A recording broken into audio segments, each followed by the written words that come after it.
Hello everyone, welcome back to my channel 24/7 English, and I'm here again with a new video of the part 2 of lesson the third level. Part 1 we have already done, and I hope that you have watched that video, and now we are going to discuss the rest of the lesson in this video. So without further ado, let's start. I turned toward the ticket windows, knowing that here on the third level at Grand Central I could buy tickets that would take Louisa and me anywhere in the United States we wanted to go. जैसा हमने पहले पढ़ा कि Charlie जो है वो third level पे आ गया है. पहले उसने कंफर्म किया कि whether he was on the third level or the same second level. But जब उसे कंफर्म हो जाता है कि हाँ वो थर्ड लेवल पे है, किसी और ही लेवल पे आया है, because he checked through the newspaper that the date was 11 June 1894. अब उसके बाद वो कहाँ जाता है? वो टिकट विंडोज पे जाता है टू परचेज द टिकट. अब वो टिकट लेने के लिए गया है. जैसे हम मेट्रो में जाते हैं, मेट्रो में ट्रेवल करने के लिए हम एक ही स्टेशन से एंटायर मेट्रो कहीं पे भी जाने के लिए हम टिकट्स परचेज कर सकते हैं. तो सेम वे वो कहता है कि पूरे यूनाइटेड स्टेट्स में मैं कहीं भी जाने के लिए वहां से टिकट्स ले सकता था. तो he wanted to purchase 2 tickets for himself as well as his wife Louisa. दोनों के लिए वो टिकट्स लेना चाह रहा था. अब in the year 1894 and I wanted 2 tickets to Galesburg, Illinois. अब जाना कहाँ चाहता था? Galesburg, Illinois. This is the name of a place. ये इस जगह पे जाना चाहता था. Have you ever been there? It's a wonderful town still, with big old frame houses, huge lawns, and tremendous trees whose branches meet overhead and roof the streets. अब वो क्या बताता है? जो टिकट विंडो में बैठा है आदमी, वो कहता है कि क्या तुम इसमें यहाँ पे पहले कभी गए हो? और फिर उसके बारे में गेल्सबर्ग का वो पूरा डिस्क्रिप्शन दे रहा है उसको कि इट्स अ वंडरफुल टाउन, बहुत अच्छा सुंदर टाउन है. क्यों? With big old frame houses, बहुत बड़े बड़े हाउसेस है वहां पे, ह्यूज लॉन्स हैं.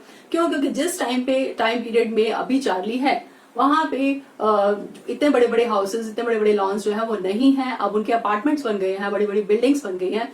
बट उस टाइम पे बिल्डिंग्स नहीं होती थी इतनी बड़ी, और फ्लैट्स या जो घर होते थे वो आप ये कह सकते हैं कि हॉरिजॉन्टल उनकी ज्यादा डेवलपमेंट थी, वर्टिकली डेवलपमेंट ज्यादा नहीं थी. जैसे अब तो बिल्डिंग्स बन गए हैं 20 फ्लोर्स 30 फ्लोर्स ऐसे बिल्डिंग्स बननी शुरू हो गई हैं, बट पहले डेवलपमेंट हॉरिजॉन्टली हुआ करती थी. तो सेम में वो कहता है कि ह्यूज लॉन्स हैं, बहुत बड़े बड़े लॉन्स, पार्क्स बने हुए हैं घरों में, एंड ट्रेमेंडस ट्रीज, बहुत बड़े बड़े ट्रीज लगे हुए हैं जिनकी ब्रांचेस जो है वो दोनों तरफ से मिलती हैं ओवरहेड, यानी रोड के दोनों साइड जो है वो बहुत बड़े बड़े ट्रीज है, उनकी ब्रांचेस आपस में इंटरमिंगल करती हैं. एंड रूफ द स्ट्रीट्स, और स्ट्रीट्स के लिए एक रूफ का काम करती हैं. मतलब स्ट्रीट्स के जब वहां पे सड़कों के ऊपर वो रोड पे ऐसे मिलते हैं ट्रीज, तो वहां नीचे जो है एक प्रॉपर अच्छे से शेडो हो जाती है, छाया हो जाती है, शेड हो जाती है, और जिसकी वजह से वो एक रूफ का काम करती हैं उसके लिए. And in 1894, summer evenings were twice as long and people sat out on their lawns. The men smoking cigars and talking quietly, the women waving palm leaf fans with the fireflies all around in a peaceful world. अब further वो आगे क्या explain कर रहा है, क्योंकि summer का time है तो वो बता रहा है कि समर इवनिंग्स जो है वहां पे ट्वाइस एज लॉन्ग, एंड मतलब समर इवनिंग्स बहुत बड़ी है, यानी इवनिंग्स बहुत बड़ी हैं. लोग अपना आराम से बाहर लॉन में बैठते हैं, एंजॉय करते हैं. मैन मीन्स जो वहां लोग हैं, मेनली मेल्स जो हैं वो सिगार्स पीते हैं, एंड टॉकिंग क्वाइटली, आराम से आपस में बातें कर रहे हैं. टॉकिंग क्वाइटली का मतलब कि वो बड़े आराम से प्यार से आपस में बातें कर रहे हैं. ऐसे नहीं कि आजकल की तरह से कि बहुत जल्दी में हैं और बिल्कुल थोड़ा बहुत हेलो हाय हुई और जस्ट आपने एक दूसरे के बारे में पूछा एंड दैट सफिशिएंट. नहीं, वो आराम से बैठे हुए हैं और पूरा टाइम देके बातें कर रहे हैं. द वुमेन वेविंग, और लेडीज जो बैठी हैं वो पाम लीव्स उन्होंने हाथ में लिए हुए हैं, पंखे ले रखे हैं हाथ में, मतलब हैंड फैंस लिए हुए हैं, और उसको अपने हवा करते हुए वो भी लगी हुई है आपस में बात करने में. और वहां पे फायर फ्लाइज, यानी जो मक्खियां वगैरह हैं वो, या कीट पतंगे जिसको कह सकते हैं, वो आसपास घूम रहे हैं. और बहुत पीसफुल वर्ल्ड है, मतलब बहुत शांति है, किसी तरह की कोई भाग दौड़, कोई शोर शराबा, वो सब नहीं है. To be back there with the First World War still 20 years off and World War II over 40 years in the future. अब वो क्या बता रहा है? 20 years हो चुके हैं फर्स्ट वर्ल्ड वॉर हुए हुए, और 40 years अभी आगे सेकेंड वर्ल्ड वॉर को होने में होंगे.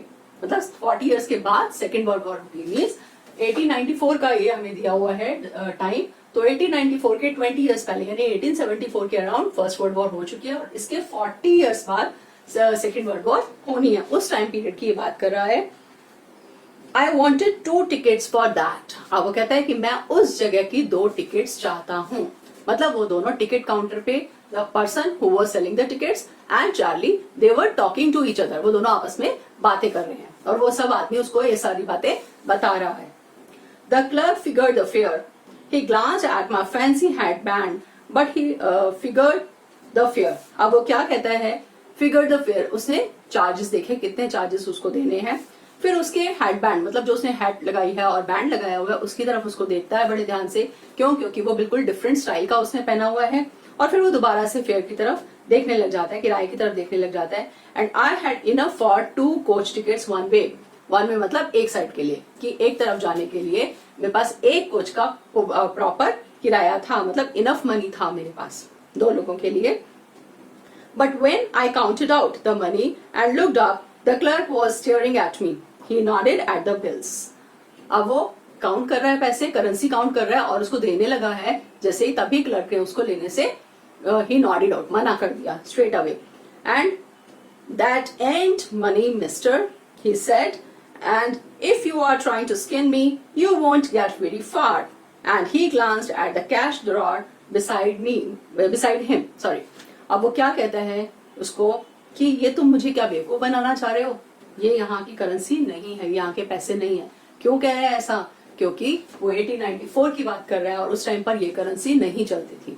जैसे आपने फेस किया होगा डीमोनेटाइजेशन का टाइम, उससे पहले जो 500 और 1000 की करेंसी चलती थी इंडिया में, अब वो करेंसी नहीं चलती है. अगर आप उसको मार्केट में लेके जाएंगे तो कोई आपसे पैसे वो नहीं लेगा. सेम वे वो कहता है कि वो करेंसी चेंज हो चुकी थी, क्योंकि बहुत लंबा टाइम हो चुका था. वो 20th सेंचुरी से आया था और ये 19th सेंचुरी की बात हो रही थी. तो वो कहता है कि यहाँ की करेंसी नहीं है.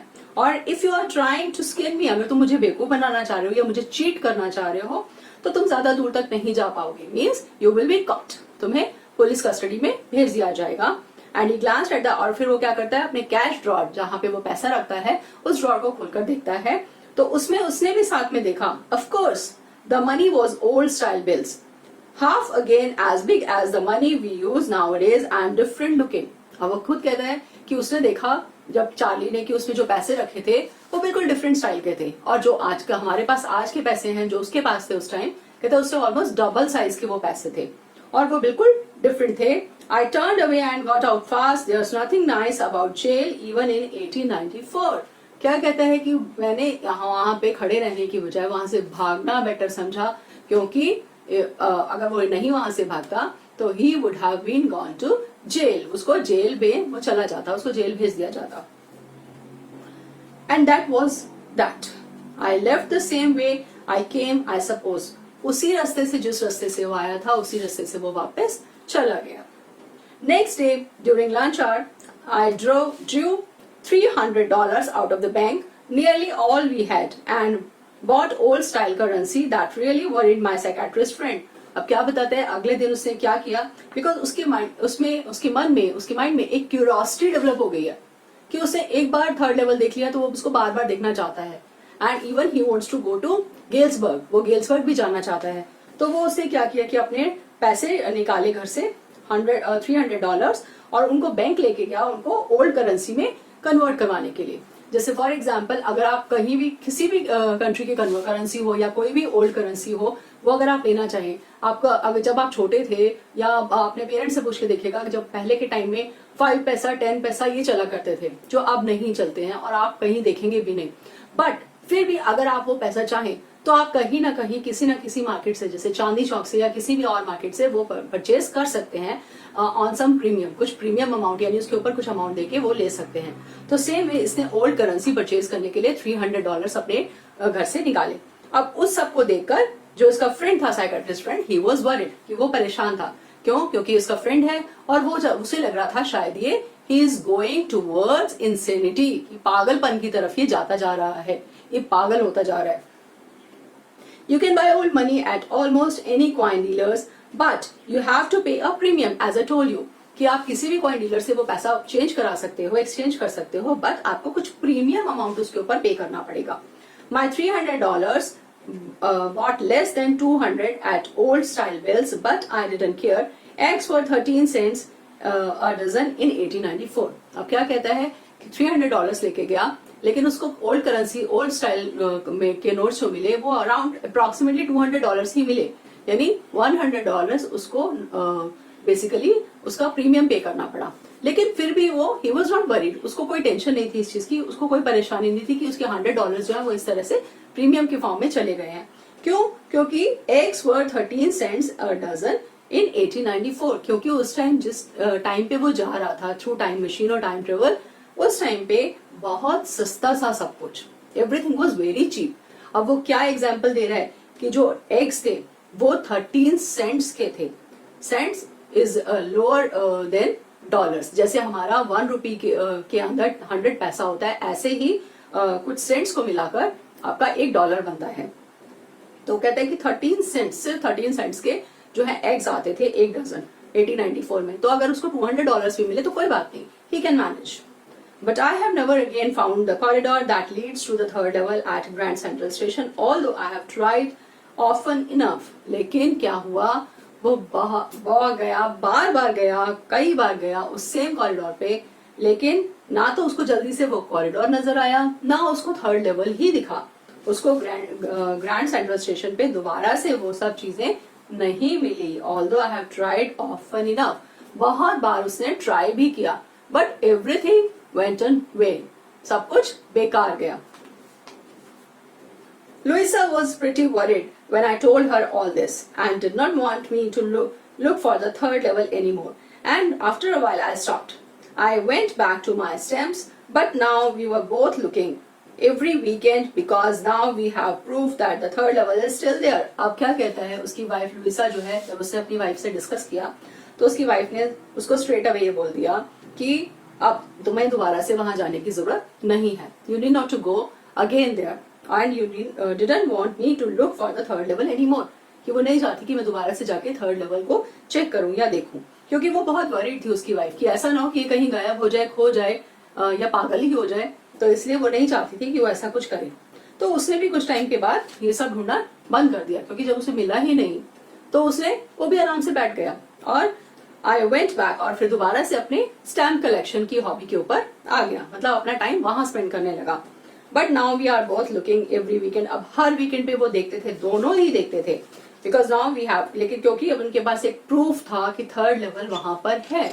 क्या प्रूफ था? कि उसको ये पता चल गया था कि वहां पे करेंसी जो है वो उसने बताइए कि करेंसी डिफरेंट है, वो करेंसी भी चेंज करके लेकर आया सब कुछ।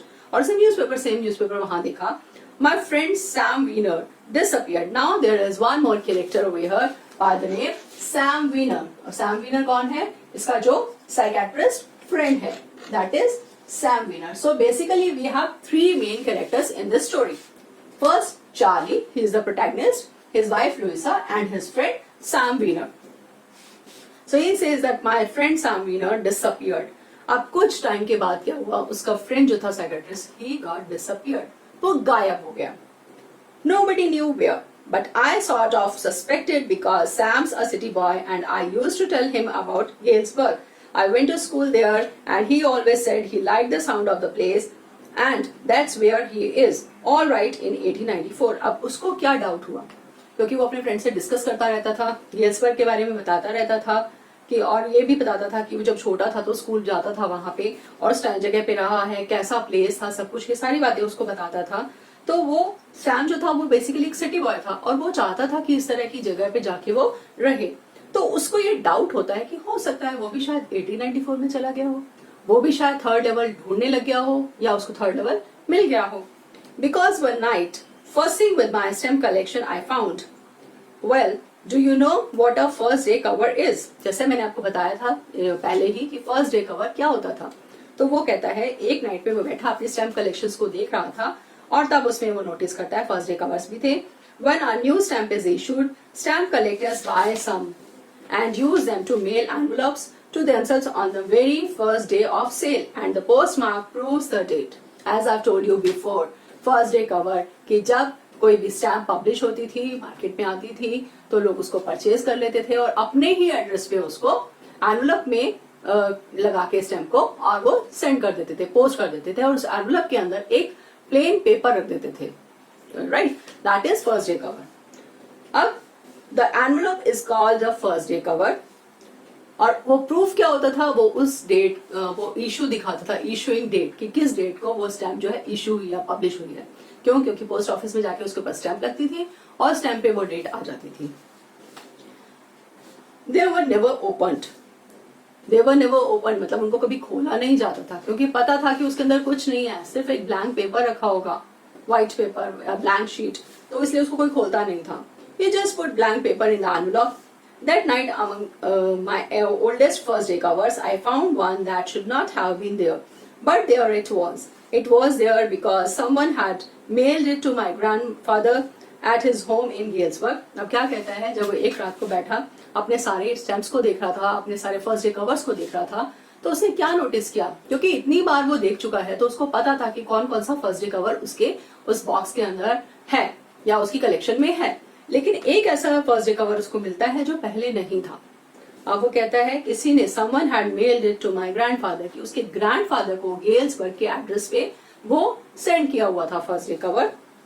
That's what the address on the envelope said, and it had been there since July 18, 1894. Now the author has told us two dates, July 18, 1894. अब फर्स्ट टाइम जब वो जाता है स्टेशन पे और ये नोटिस करता है कि उसने थर्ड लेवल देख लिया है, दैट वाज 11 जून 1894, जब वो न्यूज़पेपर चेक करता है द हिंदू। अब उसके बाद जब उसका फ्रेंड खो जाता है और उसको फर्स्ट डे कवर मिलता है, तो वो डेट बताई इसने 18 जुलाई 1894 की, means approximately 1 month। Yes, then the postmark showed that, yet I didn't remember it at all. क्योंकि उसको नहीं पता था, उसने कभी नहीं देखा था, उसको कुछ याद भी नहीं है कि ऐसा कोई फर्स्ट डे कवर उसमें पहले से था।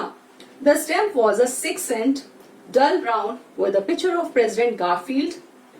यूएस के प्रेसिडेंट गारफील्ड की पिक्चर लगी है उस स्टैम्प के ऊपर, डल ब्राउन कलर की वो स्टैम्प है और उसका कॉस्ट जो लिखा हुआ है 6 सेंट लिखा हुआ है। जैसे आपने स्टैम्प्स देखी होंगी, जो पोस्टल स्टैम्प्स होती हैं उनके ऊपर पैसे लिखे होते हैं, 5 रुपी, 1 रुपी, 50 पैसा, इस तरह से उस पर अमाउंट लिखा होता है। मोस्टली उसके ऊपर महात्मा गांधी की फोटो होती है और कोई रेड कलर या ब्राउन कलर इस तरह का उसको स्टैम्प होती है।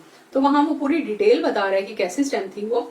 And naturally, when the envelope came to granddad in the mail, it went right into his collection and stayed there. कि naturally जब भी आया होगा उसके ग्रैंडडैड यानी उसके ग्रैंडफादर के पास मेल में, तो being a first day cover उसको as it is रख दिया होगा, उसको खोला तो होगा ही नहीं। It went right into his collection and stayed there till I took it out and opened it. अब उसने उसको खोला, उसको निकाला, उसको खोला, because he was curious very much कि ये फर्स्ट डे कवर कहां से आ गया जो पहले नहीं था।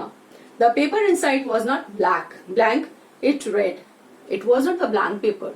नॉर्मली फर्स्ट डे कवर के अंदर सारे ब्लैंक पेपर ही रखे जाते हैं, लेकिन ये जो पेपर था ये ब्लैंक पेपर नहीं था। एंड ही स्टार्टेड रीडिंग, वो पढ़ने लगा।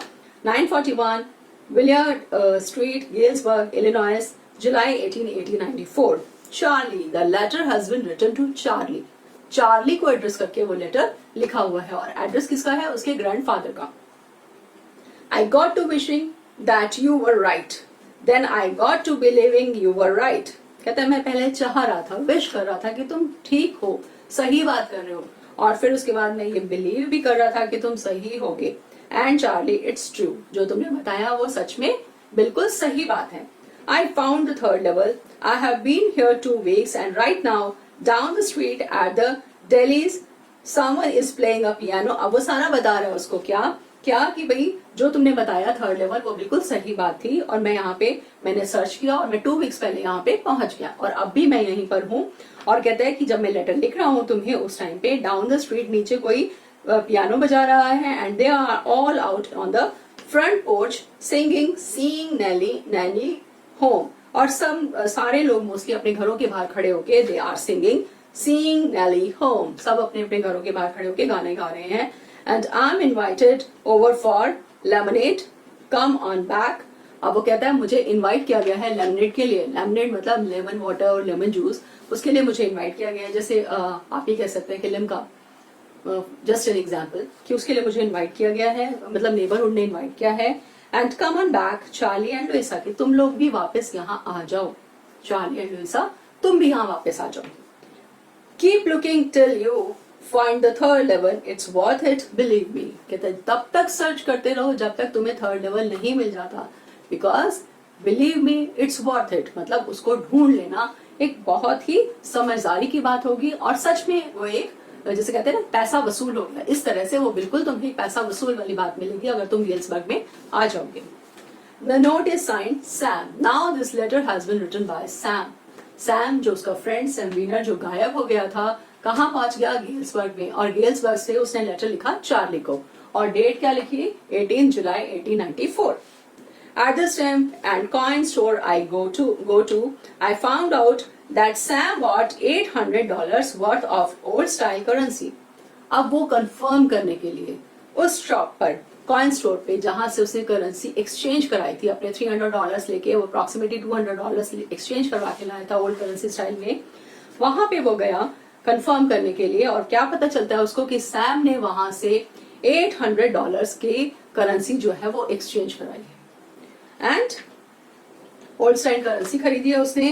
That ought to set him up in a nice little hay feed and grain business. जो वहां पे उसे कहते हैं ना भूसा और चारा ये सब, उसका बिजनेस स्टार्ट करने में हेल्प करेगा. मतलब उसी के थ्रू वो बिजनेस स्टार्ट कर सकता है. $800 लेके गया है क्योंकि ये 20th सेंचुरी के $800 हैं और वहां पे जब उसने करेंसी चेंज करवा के वो जाता है तो उसके लिए वो बहुत बड़ा अमाउंट होगा एक बिजनेस स्टार्ट करने के लिए. And he can easily start his business. Now, what he says that he always said that's what he really wished he could do, and he certainly can't go back to his old business. अब वो कहता है कि वो पहले ही हमेशा ये बात कहना चाहता कि मैं इस तरह का कोई बिजनेस करूंगा और मैं अपने पुराने ओल्ड बिजनेस में वापस नहीं जाना चाहता था. मतलब although he was a psychiatrist, लेकिन उसका अपना कोई बिजनेस भी है जो इसमें यहाँ पे एक्सप्लेन हमें नहीं किया हुआ. मे बी वो इसके साइकेट्रिस्ट के को ही उसके जो इसकी प्रैक्टिस है या जो पेशेंट्स को देखता है उसी को वो बिजनेस में काउंट कर रहा हो. Not in Galesburg Illinois in 1894 his old business why Sam was my psychiatrist. ये अपना वो 1894 में ही जाके उसने अपना बिजनेस स्टार्ट कर दिया. जो उसका ओल्ड बिजनेस था वो उसको नहीं स्टार्ट करना चाहता था, एक नया बिजनेस शुरू करना चाहता था. और ऑथर ने इस यहीं पर लाके इस लेसन को फिनिश कर दिया. मतलब ऑथर ने आगे आपको कुछ नहीं बताया है कि वो एक्चुअली में क्या हुआ. मीन्स कि he left you at a point that you keep on thinking yourself कि ये सब क्या था. अब क्या था का मतलब ये है कि हम ये भी कह सकते हैं कि ये शायद थोड़ा सा पागल था, अपने ही ख्यालों में खोया हुआ था, अपने ही विचारों में खोता रहता था और अपने डे ड्रीमिंग के थ्रू वो कहीं ना कहीं किसी और जगह पे पहुंच गया और उसे लगा कि उसका फ्रेंड वहां चला गया है. तो शायद ये सब बातें बताकर वो अपने आप को प्रूव करना चाह रहा है कि मैंने जो बात कही है कि थर्ड लेवल एग्जिस्ट करता है, इसका मतलब it is true, it is very much true और थर्ड लेवल सच में एग्जिस्ट करता है. तो इन सब बातों को लगता है कि ऐसा वो एज अ प्रूफ वो शो करना चाहता है चार्ली कि वो अपने आप को सही बताना चाहता है. वो ये नहीं चाहता कि लोग उसको सोचें कि वो पागल है या इंसेन है या आउट ऑफ माइंड है और he want to escape from the reality. वो ये सब को साइड में रखने के लिए वो अपने आप को इस तरह से प्रेजेंट करता है और इस नोट पे आके ऑथर इसको फिनिश कर देता है. So students, this is the end of part 2 of the third level. So our lesson third level has been completed and I hope that you understood it very well. And don't get confused because this is not the way to get confused. कोई ऐसी confusion वाली जरूरत नहीं है इसमें क्योंकि ये lesson ही ऐसा है. इसको आप इसी तरह से लेके चलिए जैसे आप अपने ख्यालों में खोए हैं और अपनी बात को प्रूव करने के लिए आप किस तरह से बातों पे बातें बना के लोगों को बताते हैं और ये चाहते हैं कि लोग आपकी बात पे बिलीव करें. राइट तो वही चीज यहाँ पे चार्ली करता है, सैम वीनर ने भी किया है और लुइसा जो भी इसमें कैरेक्टर्स 3 में लिए हैं उन सब ने. Now I have provided the important question answers in the link given below and I want you to like, share and comment on my video. And further, if you have not subscribed till now, then please subscribe my channel so that you can get the latest updates. And next time I'll come again with the next new poetry or prose. Let's see. So that's also a state of dilemma for you. You keep on thinking what we are going to do for the prose or poetry. Thanks for watching and have fun.